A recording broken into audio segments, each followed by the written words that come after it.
Welcome to Calm Your Caveman, a podcast where we study the tools for anxiety mastery. I'm your host, Dr. Adriana Jarvis Twitchell, a specialist in anxiety mastery strategies.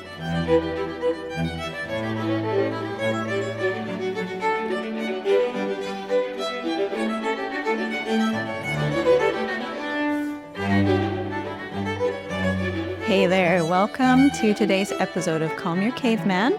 We're going to talk about a tool today that everybody can access, which is really effective for anxiety, and that is the tool of controlled breathing or breathing protocols. And I'll just talk for a minute first about how I got keyed into this tool. Of course, it always goes back to my episode with long COVID. That's where I learned most of my anxiety management strategies. As you may remember, for those of you who have accompanied me from the beginning, you know that I'm somebody who's had anxiety my whole life, so it's something that I've always dealt with. But during the time that I had long COVID, it was especially high, my anxiety, because I was dealing with an unknown illness with no apparent cure. So I got into, because of my support group, I had a support group of other long COVID sufferers. And of course, we shared different things that we were trying. And I found from that support group a reference to a breathing exercise program called Stasis breathing, which was developed especially for long COVID sufferers to help us with our breathing issues. And so I started doing this program because I was trying everything at that point, trying every possible solution to my problem. And this Stasis breathing program, it was started by some former Navy SEALs, and they were teaching different breathing protocols that they used in their training program that help with increasing lung capacity and also help with stress management.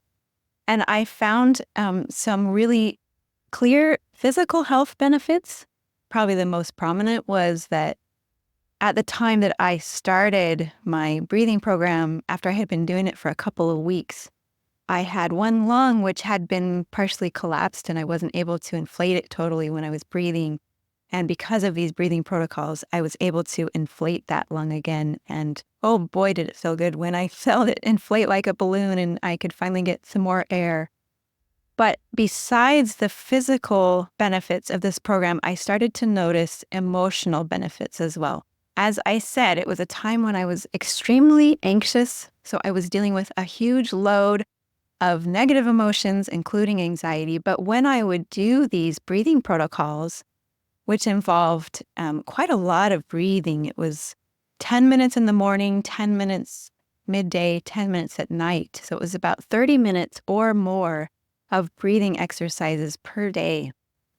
But I started to find, after I had been doing them for a while, that when I would start them, my mood would change and all of a sudden I would feel very peaceful and relaxed. And I would get this sense that everything was going to be okay. And so I really noticed this effect on my mood. Another breathing protocol that I started because of long COVID is the Wim Hof Breathing protocol. For those of you who haven't heard of Wim Hof, he's a Dutchman. He's also called the Iceman, and he has this breathing protocol as well as protocols for cold water exposure. Anyway, I started doing his breathing protocol, and by the way, I'll have links to all of these different resources in the show notes so that you can look them up and find out more about them.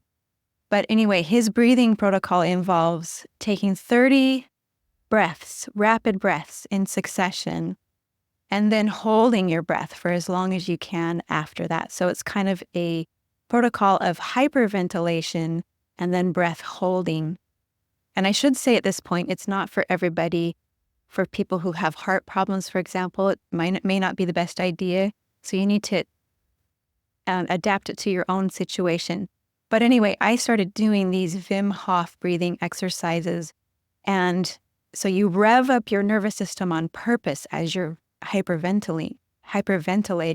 You're purposefully getting yourself all nervous and revved up, and then you hold your breath, and he directs you to hold your breath for a minute, and then does another round, and for a minute and a half, now you're holding your breath. And I got to the point where I could even hold my breath for 3 minutes. And I didn't really enjoy the hyperventilation part of the exercise because it does make you feel nervous and upset.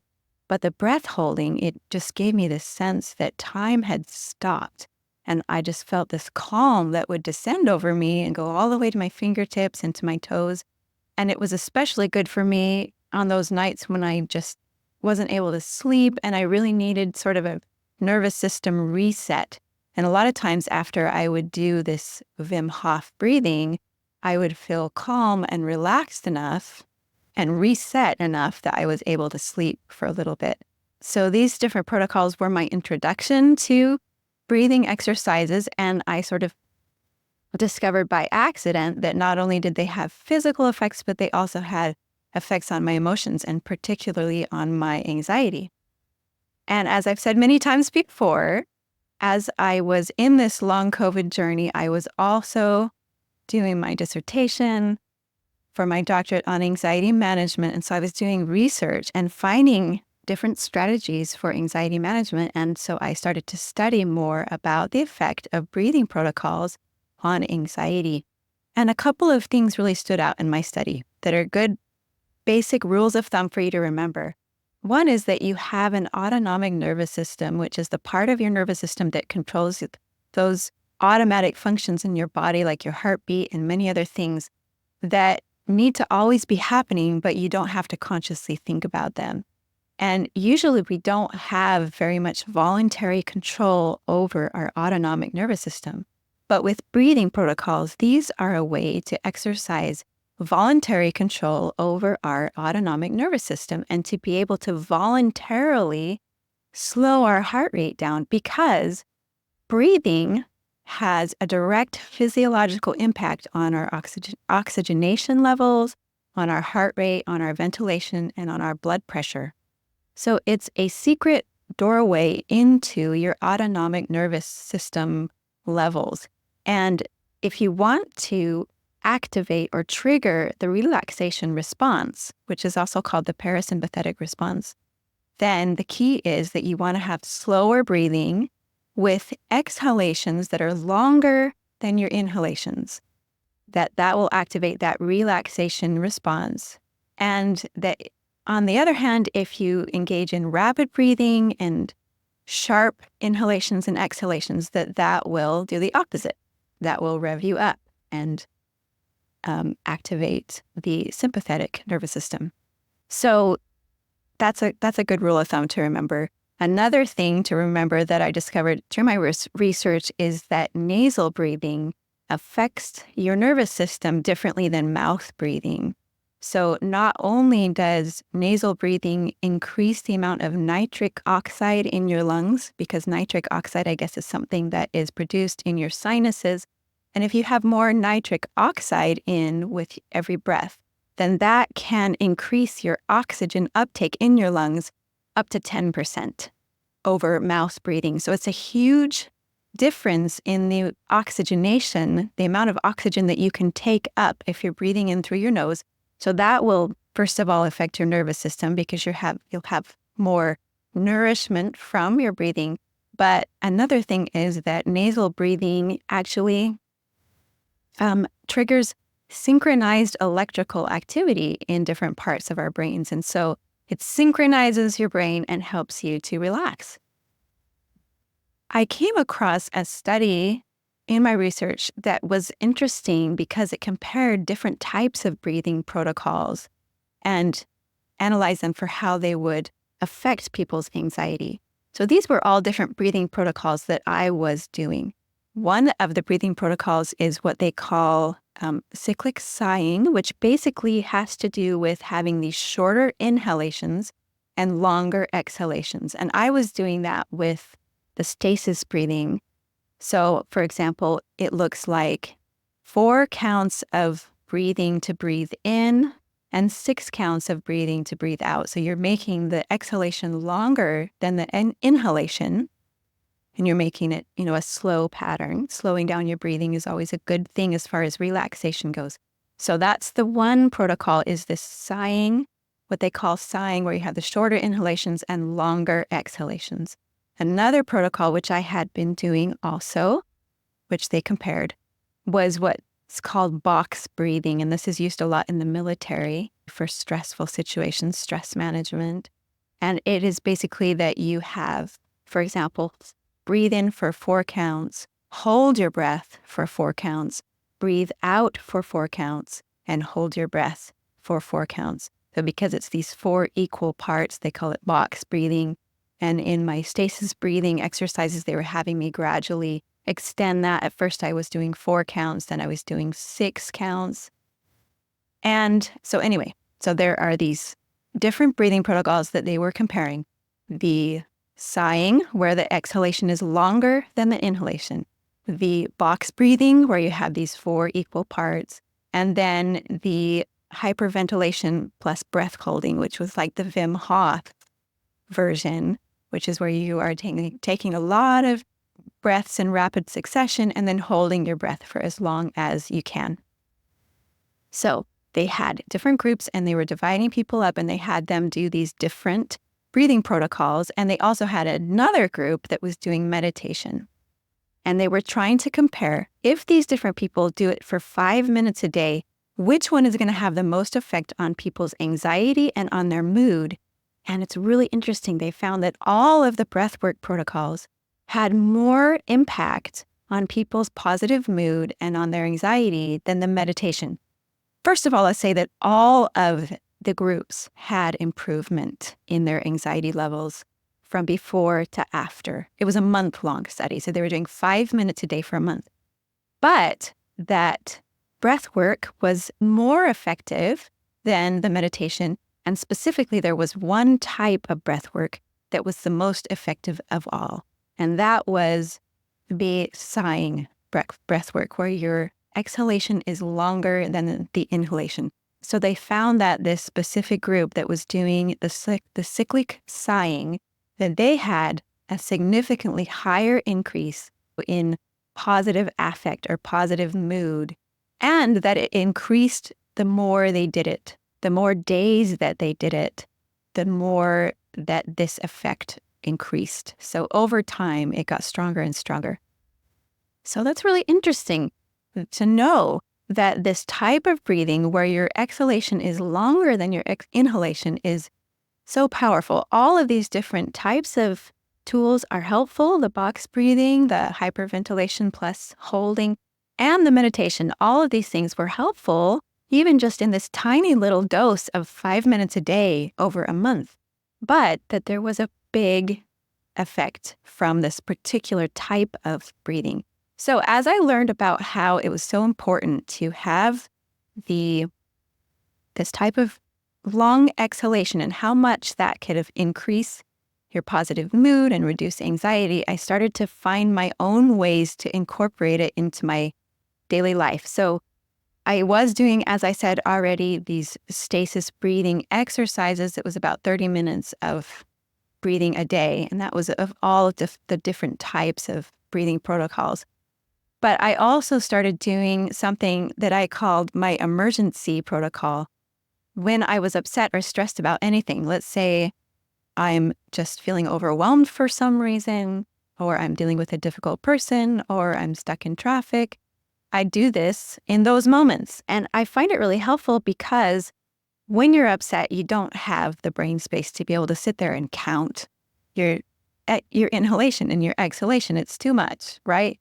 Our brain power goes down when we're really upset.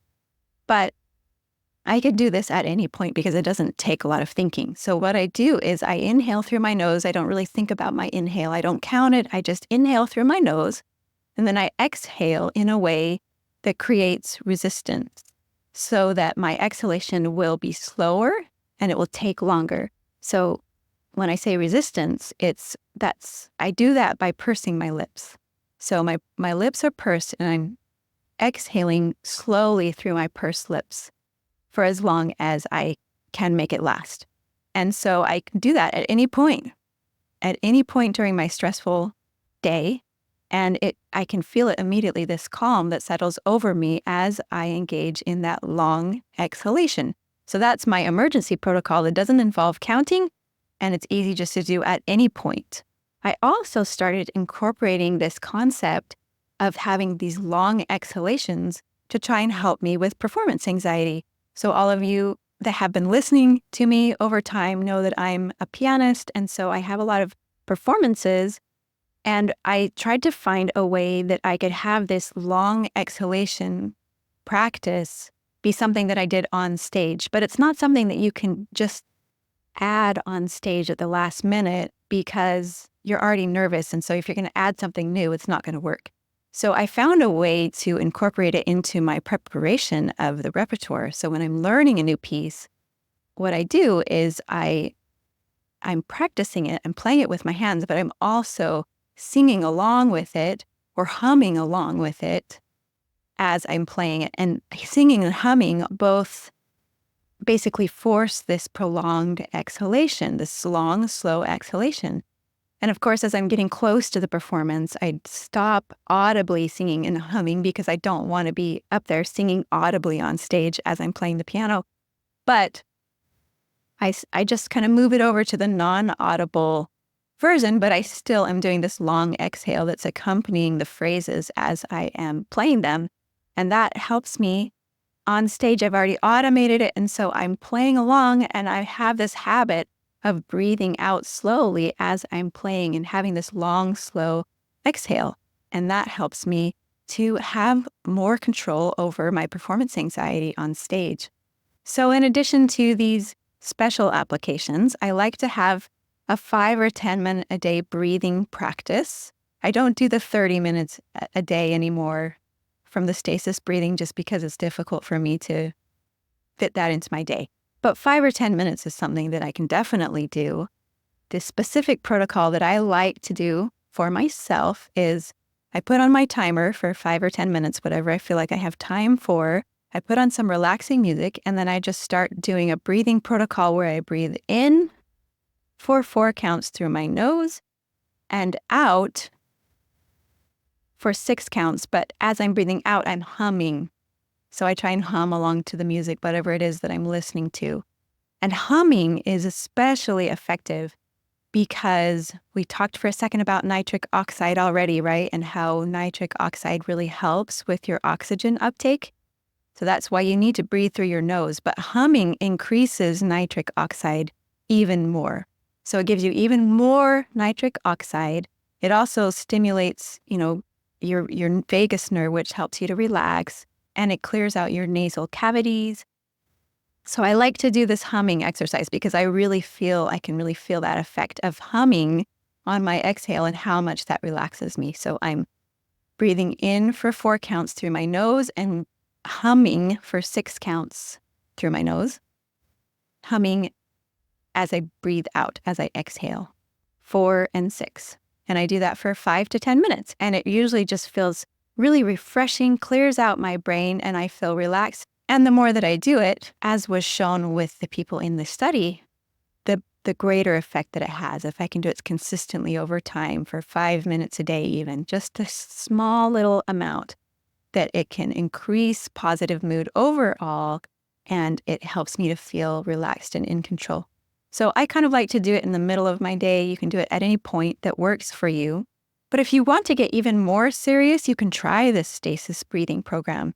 I'll have a link to them in the show notes. It's called Stasis Life, and they have various breathing programs that you can sign up for, and they have daily exercises, and they teach you when to do them and have it progress over a month, and then you can move to a different exercise the next month. So it's very regimented.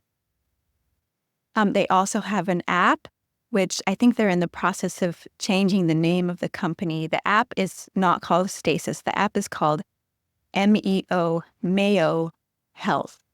And as I said, it was originally developed for people with long COVID and with autonomic nervous system disorders. But they have a questionnaire on there that helps you to know whether or not this app is right for you. And one of the disorders that they treat is anxiety disorder. So even if you don't have any kind of breathing problem or other autonomic nervous system disorder, if you feel like you have anxiety, this program can really help you. And they have found that their patients that do this program, that they feel like they have more control over stress in their lives, reduced anxiety, increased overall wellness, reduction in stress overall, increase in focus, improved sleep quality.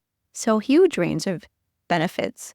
And they also combine their programs with cold exposure. So I do recommend their program. It does cost something.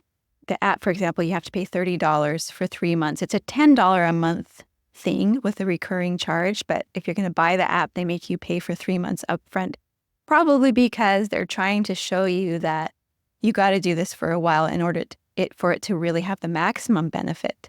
I mean, I don't have an affiliation with this app, so I'm not trying to sell it, but I don't feel, in my estimation, I don't feel that it is a negative to have a cost associated with a new habit that you're trying to form, because the cost in itself is sort of a commitment that you're going to start that new habit. And if you've already invested in it with money, it makes it more likely that you're going to actually do the program. So it makes it easier for you to start it.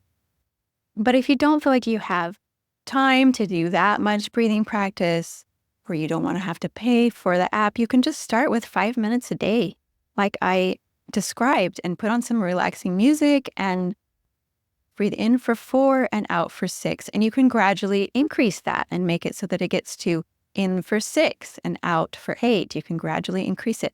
But I do recommend you going to the Stasis Breathing website.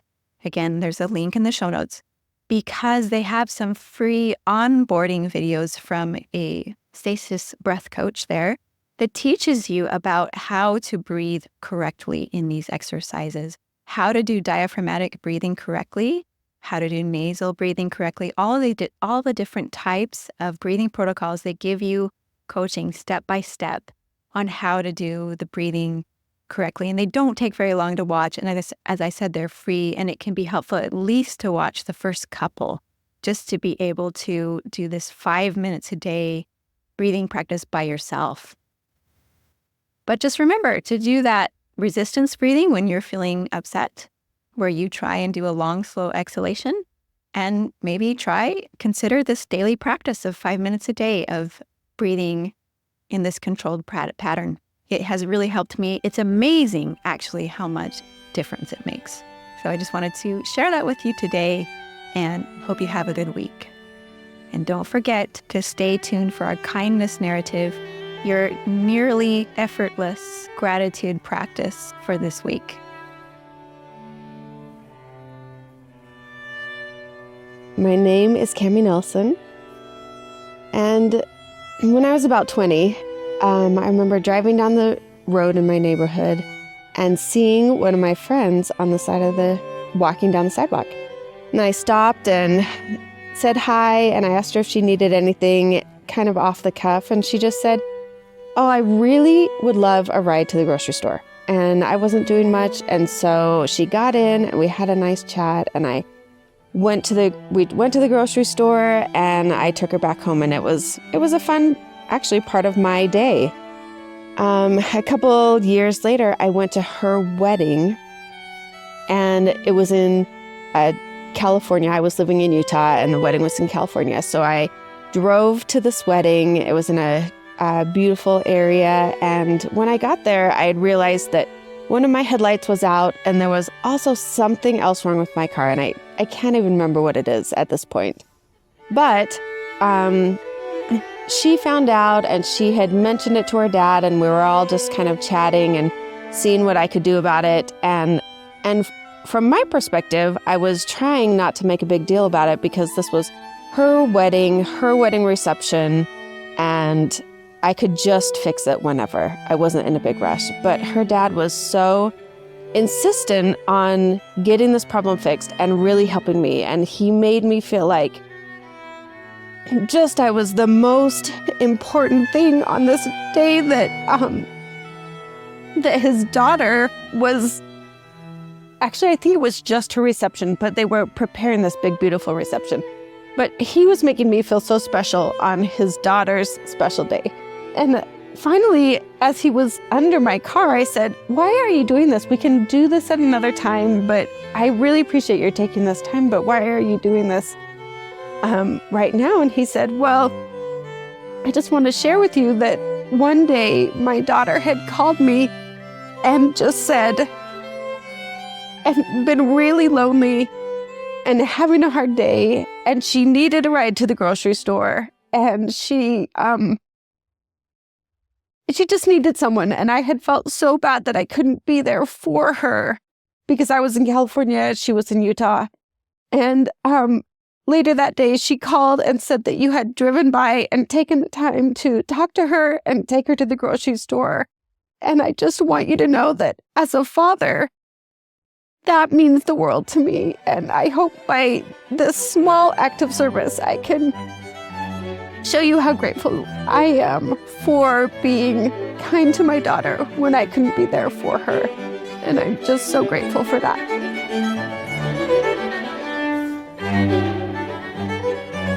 Thanks for joining me today.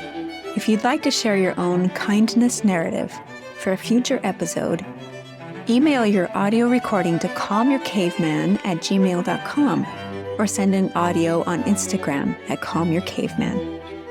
It's optional to use your name. What's important is sharing your story. If you feel like you'd benefit from individual anxiety coaching, I do that too. You can look me up on my website, calmyourcaveman.com.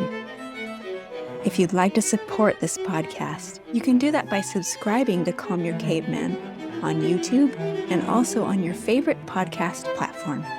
And if you want to help other people find this podcast, leaving a good review on Apple Podcasts or Spotify really helps.